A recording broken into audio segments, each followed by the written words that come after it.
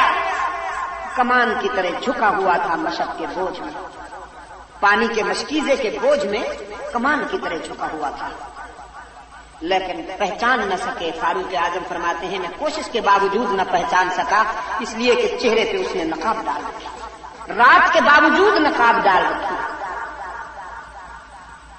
وہ آپ نے سنا ہے نا نیکی کر، اس کو کہتے ہیں. عصر حاضر کے حکمرانوں کی طرح نہیں کہ اگر کبھی نماز پڑھنی جائے تو پڑھنی پڑ جائے تو ٹی وی کیمرہ مینوں کو ساتھ کے ہمارا فوج خاص طرح کا لے کر پھر نشر کرو کہ حضرت تو بڑے نمازی.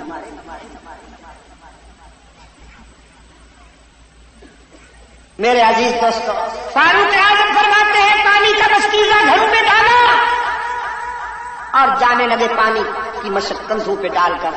فاروق اعظم رضی اللہ تعالیٰ عنہ فرماتے ہیں آگے بڑھ کر میں نے اس کا دامن پکڑا، پوچھا کون ہے آپ؟ کوئی جواب نہیں دیا. پھر پوچھا کون ہے آپ؟ کوئی جواب نہیں ملا. تو تیسری مرتبہ پوچھنے کے ساتھ ساتھ چہرے سے نقاب بھی ہٹا لیا اور فرمایا آپ ہیں کون؟ بولتے کیوں نہیں؟ فرماتے ہیں میں نے چہرے سے نقاب تو ہٹا لیا لیکن غور سے دیکھا تو لرزہ پر اندام ہو گیا، پسینے میں شرابور ہو گیا، اس لیے کہ جس کے چہرے سے میں نے بے تکلفی میں نقاب ہٹایا تھا اور تیز لہجے میں پوچھا تھا کہ تم کون ہو، وہ مدینے کا کوئی عام آدمی نہیں، جانشین رسول مقبول سیدنا ابو بکر صدیق تھے.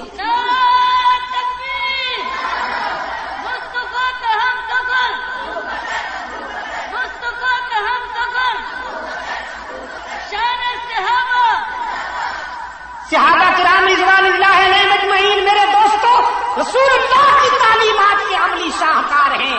اسلام کو ان کی سیرت و کردار کو سامنے رکھے بغیر سمجھا ہی نہیں جا سکتا. آج یا آئندہ جب کبھی اسلامی نظام کی کوئی بات کرتا ہے تو اسے صحابہ کے سیرت و کردار کو معیار بنانا ہوگا. قرآن و سنت کی وہی تشریحات قابل قبول ہوں گی جو دور خلافت راشدہ میں منظر عام پہ آئی ہیں، اس لیے کہ دور خلافت راشدہ جو ہے یہ در حقیقت دور رسالت کا تتمہ اور تکملہ. اسی دور میں قرآنی باتوں اور نبوی بشارتوں کی تکمیل ہوئی ہے. مجلس تحفظ حقوق اہل سنت و جماعت کا قائد یہی ہے، ہمارا ہدف یہی ہے. ترجیحات تو بہت ہیں لیکن ہماری سب سے اہم ترجیح یہ ہے کہ اس ملک میں نظام خلافت راشدہ کی روشنی میں قرآن و سنت کے دستور کا نفاذ کیا جائے. ہماری ترجیحات میں یہ بھی اہم ترجیح ہے کہ توحید میں شرک کی ملاوٹ نہ ہونے پائے. مجلس تحفظ حقوق اہل سنت کے پروگرام کا حرف اول پہلا نقطہ فرسٹ پوائنٹ، توحید میں شرک کی ملاوٹ نہ ہونے پائے، اس لیے کہ شرک ام الامراض ہے. جس معاشرے میں توحید ہوگی اس معاشرے میں اتحاد ہوگا، جس معاشرے میں شرک آئے گا اس معاشرے میں انتشار پیدا ہوگا. توحید وحدت کی بنیاد ہے، توحید وحدت کی بنیاد ہے. توحید سے وحدت فکر بھی پیدا ہوتی ہے، وحدت عمل بھی پیدا ہوتی ہے. توحید ہمارے کام کا پہلا نقطہ اور پھر سنتوں کی اتباع ہمارے پروگرام کا دوسرا نقطہ. ہماری کامیابی رحمت عالم صلی اللہ علیہ وسلم کے نقش قدم پر چلنے سے. ٹھیک کہہ رہا ہوں کہ نہیں؟ مجھے آپ بتائیے یہ طبلہ سرنگی میں ہونے والی قوالی سنت رسول ہے؟ کچھ لوگ آج مطالبہ کر رہے ہیں کہ صاحب ہمیں روضہ رسول پر قوالی کی اجازت دی جائے. سبحان اللہ سبحان اللہ. روضہ رسول سے تو پکار آ رہی ہے کہ اگر میری غلامی کا حق ادا کرنا ہے تو بدر اور احد کے مجاہد بن جاؤ. بدر اور احد کی روایات کو تازہ کرو. یہودیت اور عیسائیت نے تمہیں ریزہ ریزہ کر دیا ہے، تمہیں بانٹ دیا ہے، تمہیں تقسیم کر دیا ہے. آج پھر اسلام کی روح اتحاد کو اپنے سینے سے لگاؤ. بدر و احد کے مجاہدین کے نقش قدم پر چلے آؤ. باطل کی سرکوبی کے لیے ایک ہو جاؤ. تمہارے ہونٹ پان سے نہیں خون شہادت سے سرخ ہونے چاہیے. عبدالغفور تمہارے ہونٹ ہاں خون شہادت سے سرخ ہونے چاہیے پان سے، لیکن عصر حاضر کے بناسپتی عاشق وہ کہتے ہیں جنہوں نے خون بہایا وہ تو گستاخ تھے، ہم پان خور ہیں، ہم سچے عاشق ہیں۔ شاہ اسماعیل شہید جس نے اپنے خون کا ایک ایک قطرہ احقاق حق اور ابطال باطل کے پروگرام پر قربان کر دیا، اپنے مریدوں سمیت بالا کوٹ کے دامن میں جام شہادت نوش کر کے سو گئے، ان کو گستاخ ثابت کیا جا رہا ہے، اور قوم کے نذرانے پہ پڑنے والے یہ عشاق ہیں۔ میں نے کہا مدینہ کسوٹی ہے، کسوٹی پہ سچا اور کھوٹا سونا پرکھا جاتا ہے نا کسوٹی پہ۔ مدینہ طیبہ کسوٹی، وہاں سچے خوش ہوتے ہیں اور جھوٹے پریشان ہوتے ہیں۔ آج دیکھیے مدینہ طیبہ میں داخلہ کس کا بنا،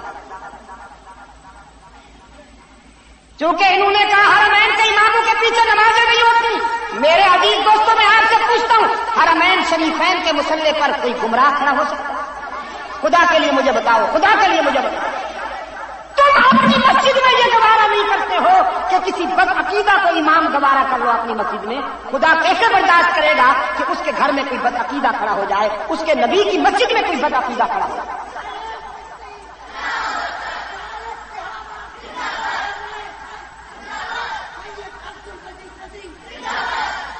دلائل کی بات تو بہرحال لگا کریں گے، لیکن میں آپ کے سامنے ایک ایسی بات رکھ رہا ہوں کہ جو ہر ایک کی سمجھ میں آ سکتی ہے۔ جن لوگوں کا یہ عقیدہ ہو کہ حرمین شریفین پر عبادت کرنے والے گمراہ ہیں، وہ لوگ ملت اسلامیہ کے وفادار نہیں ہو سکتے اور رحمت للعالمین کے عاشق نہیں ہو سکتے۔ یہی نتیجہ ہے کہ آج ان کا داخلہ بند ہے۔ میں نے کہا عاشقوں، اس عاشق کو ڈوب مرنا چاہیے جسے معشوق اپنی گلی سے ہی بھگا دے۔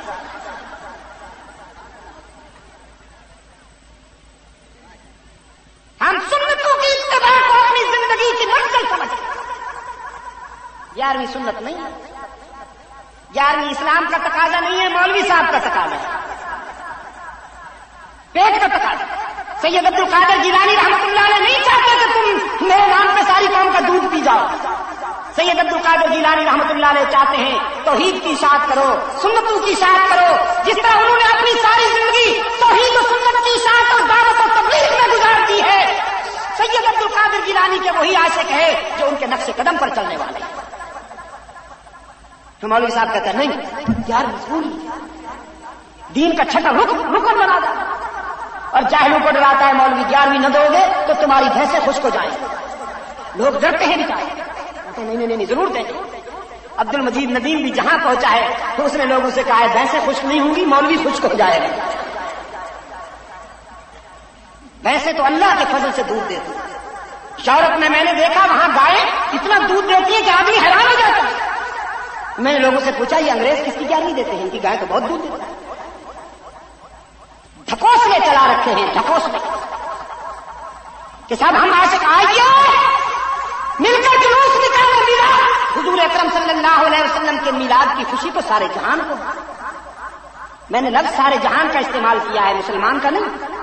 خدا کی قسم آسمان کے ستاروں کو بھی خوشی، دریاؤں سمندروں ندی نالوں آبشاروں میں بہنے والے حشرات الماء کو بھی خوشی ہے، درختوں کے پتوں تک کو خوشی ہے، ریگزار کے ذروں کو بھی خوشی ہے۔ حضور کی ولادت پر تو کائنات ساری کی ساری خوش ہے، لیکن یہ خوشی بڑی انوکھی ہے جو جلیبی اور لڈو سے گزر کے جاتی ہے۔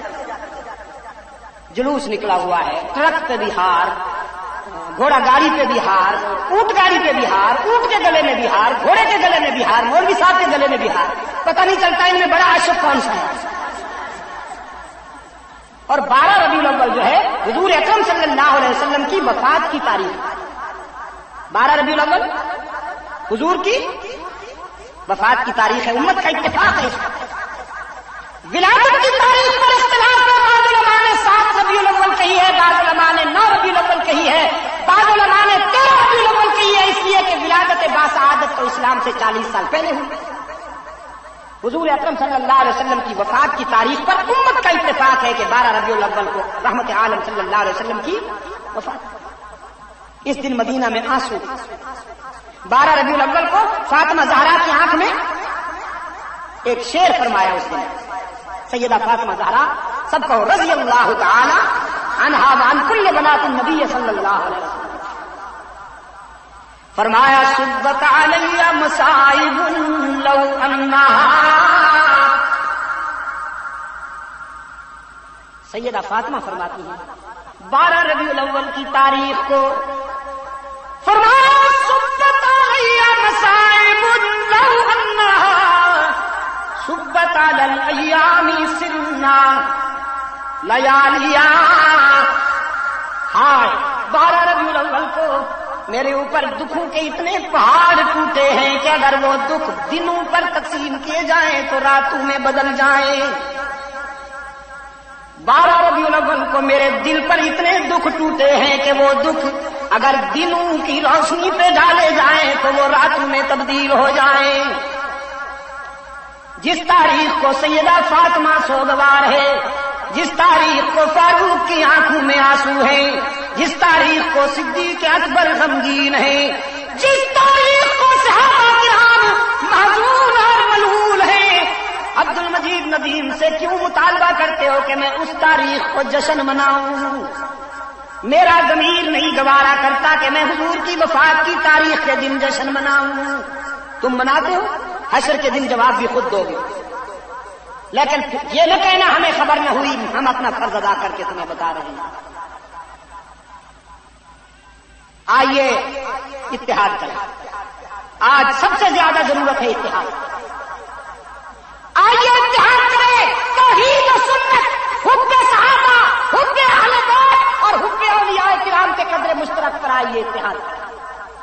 اللہ کی توحید پر اتحاد کریں، قرآن کی حجیت پر اتحاد کریں، حدیث کی عصمت پر اتحاد کریں، صحابہ کی عظمت پر اتحاد کریں، اہل بیت کی عزت پر اتحاد کریں، اولیاء کی کرامت پر اتحاد کریں، رسول کی اطاعت پر اتحاد کریں، اللہ کی وحدانیت پر اتحاد کریں. کتنے قدر مشترک ہیں پھر بھی ہم متحد نہ ہوں.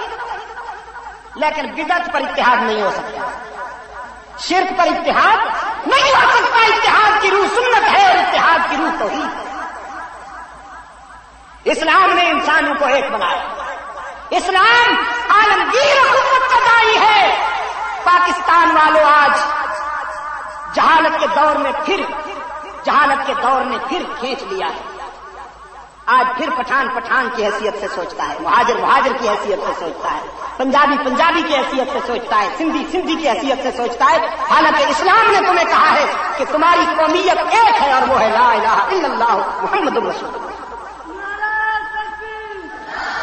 اسلام نے جو بت ڈھائے تھے حوث نے وہ بت پھر تعمیر کر دیا. لیکن میں یہ بات ضرور کہوں گا کہ اگر تشکیل پاکستان کے بعد یہاں قرآن و سنت کا نظام نافذ کر دیا جاتا تو آج یہ حالات سامنے نہ آتی. 47 میں ہماری آبرو لوٹی گئی، 47 میں ہماری بچیوں کے سر سے دوپٹے چھینے گئے. امرتسر کا ریلوے اسٹیشن آج بھی گواہ ہے جہاں پر مہاجرین کی ٹرینیں بھر کے آتی تھیں اور سکھ والدین کو ذبح کر کے لڑکیوں کو اٹھا کے لے جاتے تھے. وہ بات تو چلیے سمجھ میں آ جائے گی کہ دشمنوں نے ایسا کیا، لیکن آج جو ہماری بیٹیاں ذبح ہو رہی ہیں، ہمارے بچے ذبح ہو رہے ہیں، ہماری بیٹیوں کے سر سے چادریں چھینی جا رہی ہیں، جو لٹ رہا ہے وہ بھی مسلمان ہے، جو لوٹ رہا ہے وہ بھی مسلمان ہے. بتاؤ یہ اللہ کی ناراضگی نہیں ہے؟ کچھ لوگ لیڈریاں چمکاتے ہیں، ہم پٹھان ہیں، ہم مہاجر ہیں، ہم پنجابی ہیں، ہم سندھی ہیں، اپنی لیڈری کی تعمیر کر رہے ہیں نفاق پیدا کر کے، قوم کو لڑا کے. ہم اللہ سے پناہ مانگتے ہیں ایسے لوگوں سے. اللہ ہمیں ایسے لوگوں سے بچائے. ظلم کا خاتمہ اسلام کرتا ہے، ناانصافیوں کا خاتمہ اسلام کرتا ہے. یہ لیڈر نہیں کرتے، خدا کی قسم. بتا دینا چاہتا ہوں تمہیں مہاجر بھائیوں، پٹھان بھائیوں، سندھی بھائیوں، پنجابی بھائیوں، جس لیڈر کے پلے پڑو گے وہ تمہیں بیچ ڈالے گا. لوگوں نے صحابہ کی عظمت کے سودے کیے، یہ کون ہوتے؟ کیوں گودرا کالونی والوں بیچیں گے یہ لیڈر تمہیں؟ ان کے دامن میں مت جاؤ. یہ تفریق کی آگ پھیلا رہے ہیں. آج میرے گھروں میں فوج کھڑی ہے، کیوں؟ میں منہ دکھانے سے قابل نہیں رہا ہوں پوری دنیا میں. آج پوری دنیا میرا تماشا دیکھ رہی ہے کہ یہ آپس میں لڑ رہے ہیں، ایک دوسرے کا خون بہا رہے ہیں. انہیں لیڈروں نے لڑایا، خدائی نے غارت کرا، انہوں نے لڑایا صرف اپنا مال کھڑا کرنے کے لیے۔ سیاسی پارٹیوں میں جن کو جگہ نہیں ملی وہ ان فرقہ واریت کی بنیاد پر یا قومیت کی بنیاد پر یا لسانیت کی بنیاد پر طبقات کی بنیاد پر اپنی لیڈری کے جنون میں پوری قوم کو نفرت کی آگ میں پھینک رہے ہیں۔ اللہ ہمیں ان کے شر سے بچا دے۔ آج رحمت عالم صلی اللہ علیہ وسلم کی روح بے قرار ہے۔ تم کلمہ پڑھتے ہو پھر سوچتے ہو کہ ہم پٹھان ہیں، ہم مہاجر ہیں، ہم سندھی ہیں، ہم پنجابی ہیں، ہم بلوچ ہیں۔ اسلام عالمگیر حکومت کا دائی ہے۔ اسلام نے تو یہود و نصارہ کو دعوت دی ہے، تعالوا الی کلمۃ سواء بیننا و بینکم الا نعبد الا اللہ۔ تم آپس میں نہیں ہو سکتے ہو ایک دوسرے کے بھائی؟ سیرت خاتم الانبیاء کانفرنس کا یہ آخری پروگرام ہے۔ مجلس تحفظ حقوق اہل سنت و جماعت کے زیر اہتمام میرا پیغام یہی ہے آپ سب کو۔ مجلس تحفظ حقوق اہل سنت سے ہمدردی رکھنے والے میری جماعت کے تمام رضاکاروں کو میں یہ پیغام دیتا ہوں، خدا کے لیے اس نہج سے مت سوچو کہ ہم مہاجر ہیں، ہم پٹھان ہیں، ہم پنجابی ہیں، ہم سندھی ہیں۔ صرف اس نہج پہ سوچو کہ ہم سب محمد عربی کے غلام ہیں۔